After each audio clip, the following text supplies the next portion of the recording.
السلام علیکم ورحمۃ اللہ وبرکاتہ حامدا ومصلیا اما بعد فاعوذ باللہ من الشیطان الرجیم بسم اللہ الرحمن الرحیم اینما تکونوا یدرککم الموت ولو کنتم فی بروج مشیدہ قال النبی صلی اللہ علیہ وسلم اذا مات الانسان انقطع عنه عمله الا من ثلاث من صدقۃ جاریہ او علم ينتفع به او ولد صالح يدعو له او كما قال عليه الصلاة والسلام صدق الله وصدق رسوله النبي الكريم ونحن على ذلك لمن الشاهدين والشاكرين والحمد لله رب العالمين.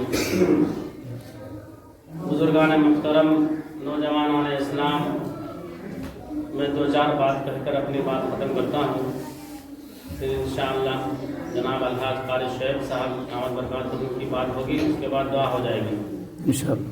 ہر دن تو 1:30 بجے جہاں نماز پڑھتے ہیں، آج 2-4 منٹ تاخیر بھی ہو جائے تو کوئی حرج کی بات نہیں. بے شک دین کی باتیں سننے کا موقع ہم لوگوں کو بہت کم ملتا ہے، تو سب سنیں گے نا انشاءاللہ. انشاءاللہ یہ موت ایک ایسی اٹل حقیقت ہے، ہر شخص کو اس کا مزہ چکھنا ہے. قرآن پاک کے اندر اللہ تبارک و تعالیٰ نے جگہ جگہ ارشاد فرما دیا ہے کل نفس ذائقۃ الموت، کہ موت کا مزہ ہر انسان کو، ہر جاندار کو چکھنا ہے.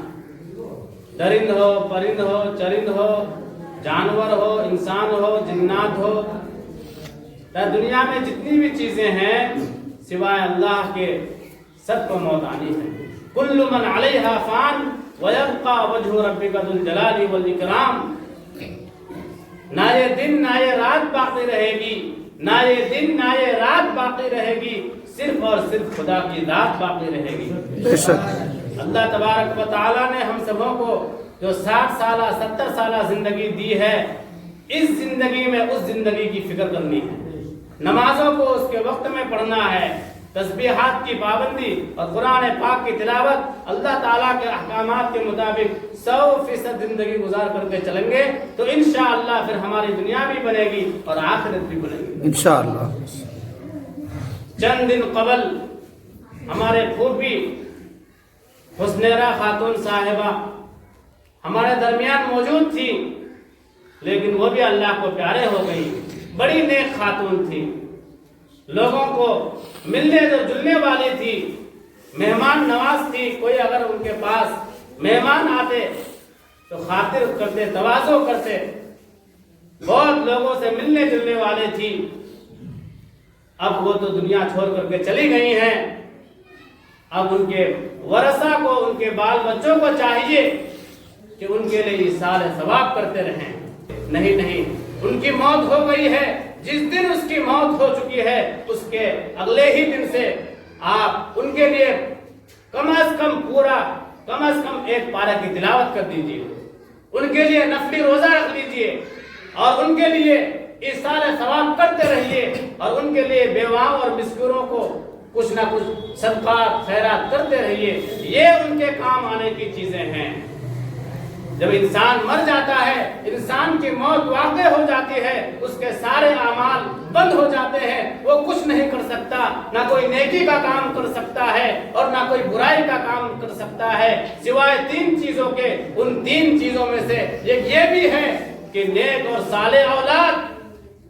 اگر کسی کی ماں کا انتقال ہو گیا ہے، کسی کا باپ کا انتقال ہو گیا ہے، نیک اور صالح اولاد جو چھوڑ کر کے گئے ہیں، ان کے اولاد پر یہ ذمہ داری بنتی ہے کہ روزانہ کچھ نہ کچھ اپنے والدین کے لیے، مرحوم ماں کے لیے، مرحومہ ماں کے لیے کچھ نہ کچھ ایثار ثواب کرتے رہیں. 2 رکعت نفل ہی صحیح، 1 رکعت 1 پارہ قرآن پاک کی تلاوت ہی صحیح، 10 روپے صدقہ ہی صحیح، 100 روپے صدقہ ہی رہی صحیح، اور یتیموں کے ہاتھ پر، سر پر ہاتھ، شفقت سے ہاتھ رکھنا ہی صحیح. یہ سب کاموں کو آپ کریں گے تو انشاءاللہ میں اللہ کی ذات سے امید رکھتا ہوں کہ آپ کی والدہ کو اللہ تعالیٰ ثواب عنایت فرماتے رہیں گے. جب تک آپ دین کے کاموں میں لگے رہیں گے، جب تک ان کے لیے تلاوت کرتے رہیں گے، جب تک ان کے لیے نفل نماز پڑھتے رہیں گے، جب تک ان کے لیے نفل روزے رکھتے رہیں گے، اللہ پاک آپ کی والدہ کی درجات کو بلند کرتے رہیں گے. ایسا نہیں، وہ ان کے انتقال کے بعد آپ اپنے طرف سے اپنی ذاتی جیب سے رقم سے کچھ نہ کچھ ان کے لیے صدقات اور خیرات کرتے رہیں، بیواؤں کو دیتے رہیں، یتیموں کو دیتے رہیں، مدارس اسلامیہ میں دیتے رہیں۔ انشاءاللہ جب تک آپ دین کے کاموں میں اپنے حلال کمائی سے کما کر کے آپ اپنی امی کے لیے یا اپنا ابا کے لیے صدقہ خیرات کرتے رہیں گے، تب تک اللہ تبارک و تعالی آپ کے والدین کے جو ہے بیڑا پار کرتے رہیں گے۔ موت ایک ایسی اٹل حقیقت ہے، اس سے کسی کو چھٹکارا نہیں۔ حضور پاک علیہ السلام نے ارشاد فرمایا کہ تم اپنے موتا کے پاس، اپنے موتا کے انتقال کے وقت جب ان کی روح قبض ہو جاتی ہے، ان کو موت واقع ہو جاتی ہے، تو ان کی اچھائیاں بیان کرو۔ جو ان کی اچھائیاں ہیں وہ بیان کرنا چاہیے، یہ نہیں کہ جو ان کی برائیاں تھیں وہ آپ بیان کرنے لگے۔ اس سے بچنا چاہیے۔ ان کی جو نیکیاں تھیں، ان کی جو بھلائیاں تھیں وہ بیان کرنا چاہیے، تاکہ لوگوں کو بھی سمجھ میں آئے کہ نہیں وہ بہت نیک خاتون تھی۔